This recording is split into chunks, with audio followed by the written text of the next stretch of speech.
tous et bienvenue sur Hashtag Protestant 2.0. Je suis très heureuse de vous retrouver en ce lundi matin. On est le 12 octobre, on est à Mittesheim.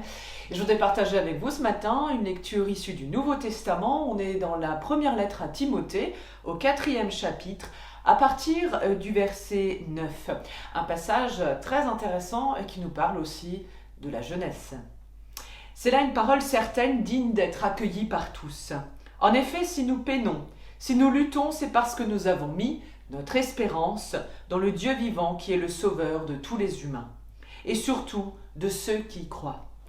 Recommande et enseigne tout cela, que personne ne te méprise parce que tu es jeune, mais sois un exemple pour les croyants, et ceux dans tes paroles, ta conduite, ton amour, ta foi et ta pureté. En attendant que je vienne, applique-toi à lire publiquement l'Écriture, à exhorter, à enseigner. Ne néglige pas le don spirituel que tu possèdes, celui qui t'a été accordé lorsque les prophètes ont parlé. Applique-toi à tout cela, donne-toi entièrement à ta tâche. Alors, tous verront tes progrès. Prends garde à toi-même et à ton enseignement. Demeure ferme à cet égard. En effet, si tu agis ainsi, tu sauveras aussi bien toi-même que ceux qui t'écoutent. On peut le dire, chacun d'entre nous peut le faire, même les jeunes. Ce n'est pas facile d'accepter certaines responsabilités, surtout quand on est jeune. C'est plus encore très dur de se rappeler la règle, mais aussi de la rappeler à celles et ceux qui nous entourent, à nos frères et sœurs en Christ. Ici, Timothée a besoin de se sentir épaulé dans cette mission. Paul va alors l'encourager avec amitié fraternelle.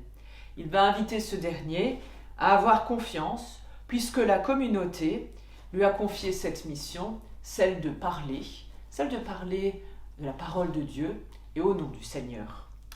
Alors je vous propose une belle prière pour démarrer la semaine qui nous vient d'André Dumas. Que le Seigneur nous donne du temps. Notre Dieu, donne-nous du temps et empêche-nous de vouloir aller plus vite.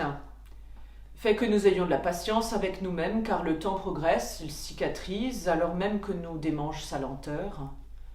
Donne-nous du temps pour prendre, pour apprendre, car nous ne sommes point faits pour saisir sans habiter, ni parcourir sans séjourner. Notre Dieu, apprends-nous à espérer dans le temps, pour nos propres vies et pour le monde entier, car toi aussi tu as usé du temps sans l'accuser.